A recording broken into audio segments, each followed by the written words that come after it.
After I installed a new mailbox camera, my neighbor stopped speaking to me. Within days, my lawn was destroyed, my water bill tripled, and my fence was pulled from the ground. But I finally checked the camera footage, and what I saw was more than just vandalism. I'm not sure where to even begin with this. I'm not the kind of person who likes drama. I keep to myself. I work a regular job, pay my bills, mow my lawn, and try to be a decent neighbor. I've lived in the same house in Mesa, Arizona since 2006. I bought it after my divorce. It's nothing fancy, 3 bedrooms, old kitchen, but I've kept it in good shape. I built the fence with my brother, painted it myself every few years. It's my home. The neighborhood's changed a lot over the years. Some people moved away. A few homes turned into short-term rentals. But it's mostly quiet, working-class folks. Nothing crazy. That changed when Danielle moved in next door. She bought the house in early 2023. I remember because the real estate agent parked halfway into my driveway during their open house and she actually came over to apologize. That's when I first met her, early 40s, always on her phone, nice enough but a little cold. She said she worked remotely for some digital agency, mostly stayed home. At first, things were fine. She brought over cookies around the holidays. We'd wave, small talk about trash pickup or the heat. But even then, I could tell something was off. She didn't like noise.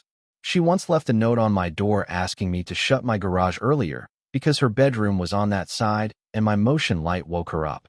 Another time, she rang my bell to tell me my Halloween decorations were too aggressive. I had 2 skeletons and a fog machine. That was it. But I let it slide. We all have our quirks. Then in March, I had 2 packages stolen. One was just dog food. The other was a replacement charger for my laptop.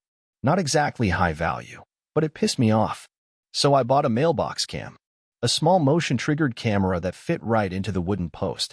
It pointed outward, caught the driveway, and anyone near the front porch. I also had a regular doorbell cam, but I wanted the second angle. When I told Danielle, it wasn't like I was warning her. I just said it casually while we were both bringing out the trash. I said something like, "Hey, I put a little camera in the mailbox, had a couple of packages swiped." She stared at me, dead in the eyes. Then she said, "I hope you're not pointing it at my house." I explained it only covered my driveway and the mailbox. She didn't say anything back, just turned and walked into her house without another word. I should have known then.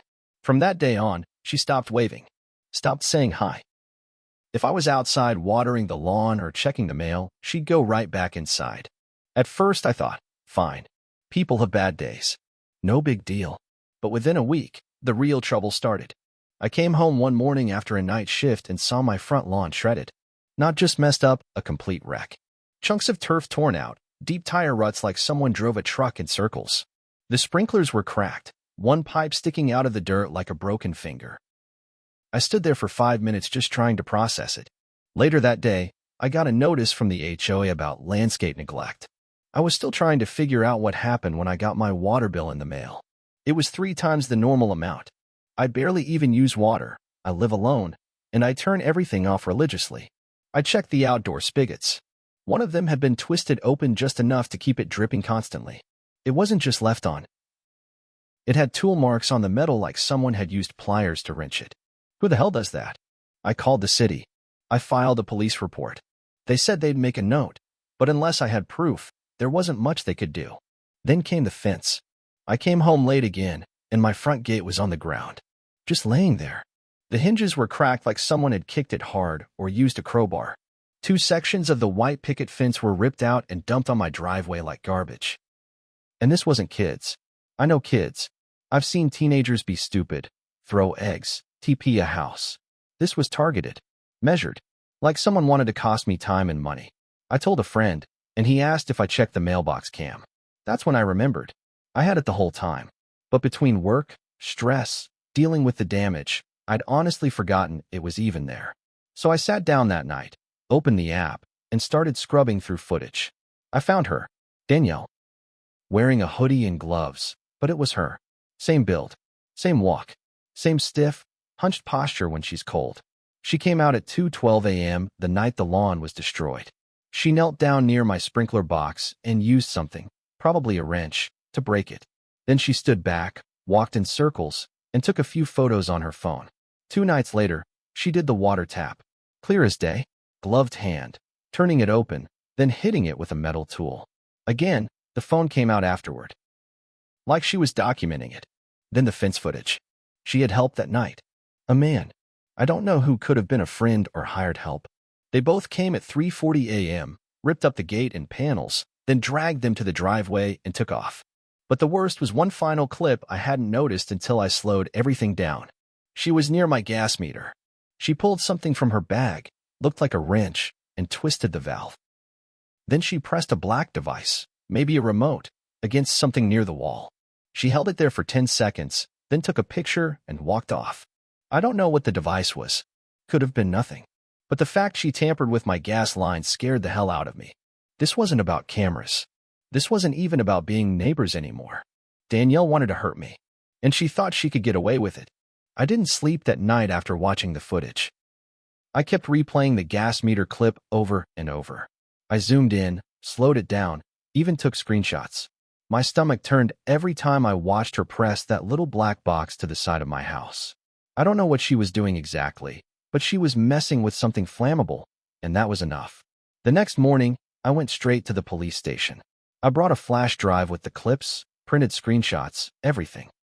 The officer at the front desk was polite, took my report seriously this time, said a detective would follow up.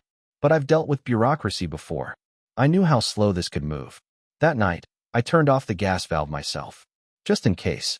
I started sleeping in the back room with a baseball bat under the bed. 2 days passed. No word from the cops. Then things got worse. I noticed a drone hovering outside my kitchen window, just sitting there midair, buzzing like a giant insect. It flew off after 10 seconds, but I knew it was her. She was watching me. I went to the hardware store and bought blackout curtains, covered every window, bought new locks, motion lights. I even set up a second camera by the side gate. I wasn't just paranoid anymore. I was preparing. Later that week, I got a call from the HOA again. They claimed someone reported me for stalking a neighbor with surveillance equipment, said I was creating a hostile environment. I tried to explain what was happening, even offered to show them the footage, but the woman on the phone just said, "That's a police matter. We're only concerned with neighborhood peace." So not only was I being harassed, I was being painted as the aggressor. Then came the letter. It was slipped under my door sometime in the night.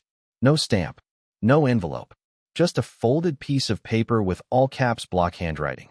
"Take your cameras down or you'll regret it." That was it. No signature. Nothing else. I knew it was her. I even checked the mailbox cam footage again. Sure enough, around 2:38 a.m., someone in dark clothes ducked under the camera's view and shoved something under the door, then sprinted back toward Danielle's side of the yard. The detective finally called me the next day, said he reviewed the footage, and yes, it was suspicious. But because the woman wore gloves and a hood and never clearly showed her face, they couldn't officially identify her. He said unless I caught her red-handed or she confessed, charges would be tough. He recommended a restraining order if things escalated further. What the hell did that even mean? Further? I told him she was tampering with gas. He said, then call the utility company. If they see evidence, they can escalate it to us. So I called Southwest Gas. A tech came out the next day, inspected the valve, checked for leaks. He said someone had definitely manipulated the pressure line. His exact words. He flagged it, shut it off, and said I should follow up with the city. But again, no one could link it directly to Danielle without a face or fingerprints. It felt like I was going crazy, like I was being slowly erased from my own life while everyone told me to stay calm. I started documenting everything, every incident, every call, every weird sound in the middle of the night. I backed up the footage to a private drive, stored copies off-site. That weekend, I noticed something new. My dog started acting strange. He's a 10-year-old golden retriever, mellow, never aggressive. But suddenly he refused to go near the fence facing Danielle's house. He'd growl at it, bark at nothing. I checked the side yard and found raw meat near the fence line. Meat with little green pellets in it. Rat poison. I rushed him to the vet.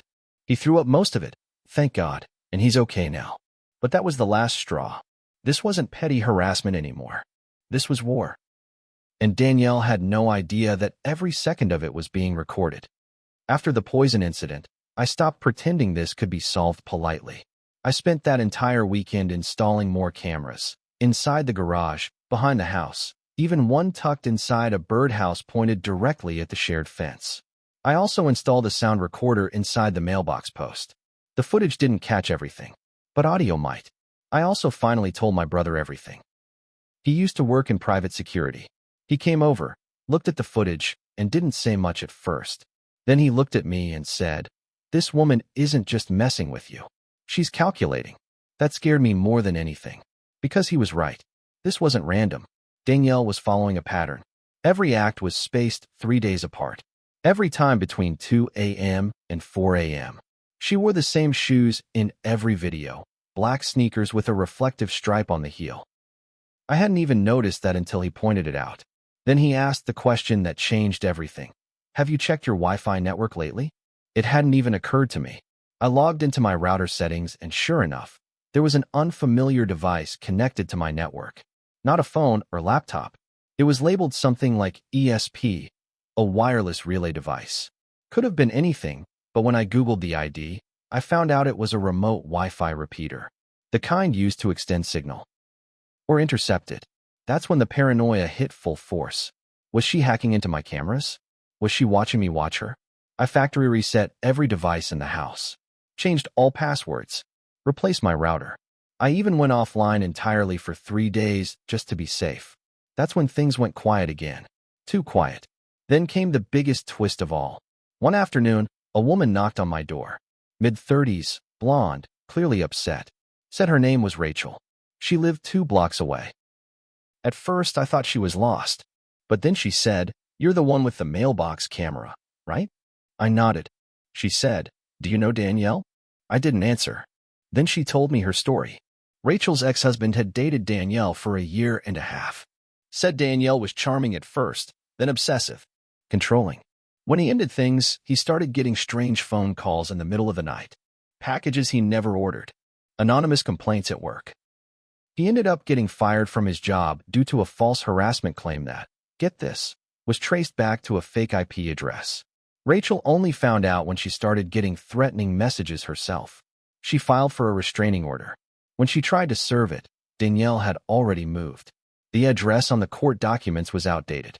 She only just found out Danielle was living here again, next door to me, because she saw her at a local grocery store and followed her home. I showed Rachel the footage. She broke down crying. Said, "That's exactly how it started for us.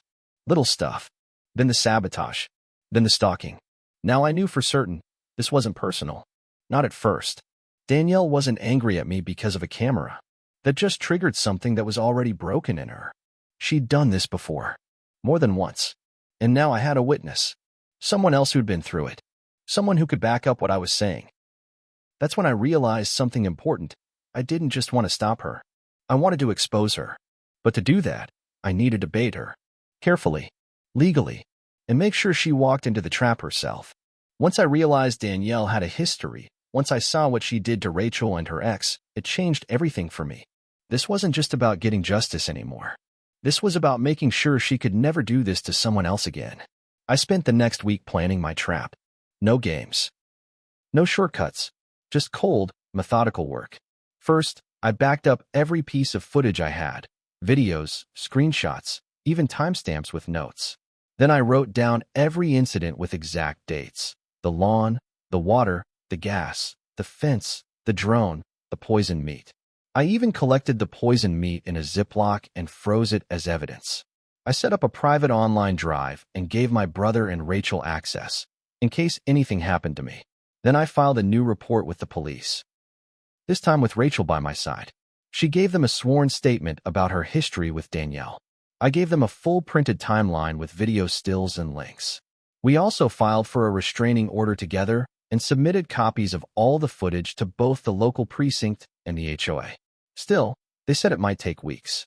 So I set the bait. I bought a brand new package and had it delivered to my mailbox. Inside was nothing, just bubble wrap and a fake shipping label with a made-up name. I made sure it looked expensive. Then I left a small note taped to the mailbox, security upgraded. Smile, smiley face, I knew she'd see it. I made sure she would. That night, I stayed awake. At 3:14 a.m., she came. Put it again, moving quiet and fast. But this time, I had 4 cameras on her. Full body, full face. She reached into my mailbox, pulled out the package, and got sprayed directly in the face by a harmless but powerful UV-reactive dye I'd rigged using a legal anti-theft spray. It doesn't hurt, but it stains the skin and hair for days, even under clothes. She ran, but she left the package behind. And now I had her clear as day, face fully visible, mid-theft, with the stolen package in hand. I called the cops immediately. They showed up 10 minutes later. When they knocked on her door, she tried to lie. Said she'd been asleep. Said I was obsessed with her and spying on her. But when they asked to see her hands and face, she panicked. The UV dye was glowing under the patrol car's lights like a spotlight. They took her in right there. Turns out, she had 2 open warrants in other counties. One for stalking, one for vandalism. When they searched her house with a warrant, they found more stolen mail, a box of tools matching the ones in my footage, and a notebook full of creepy, detailed notes, including schedules for when I left the house. My name was written over a dozen times. So were Rachel's. And 2 other men I didn't recognize. Danielle is now facing multiple felony charges: stalking, attempted destruction of property, animal cruelty, theft, and tampering with utilities.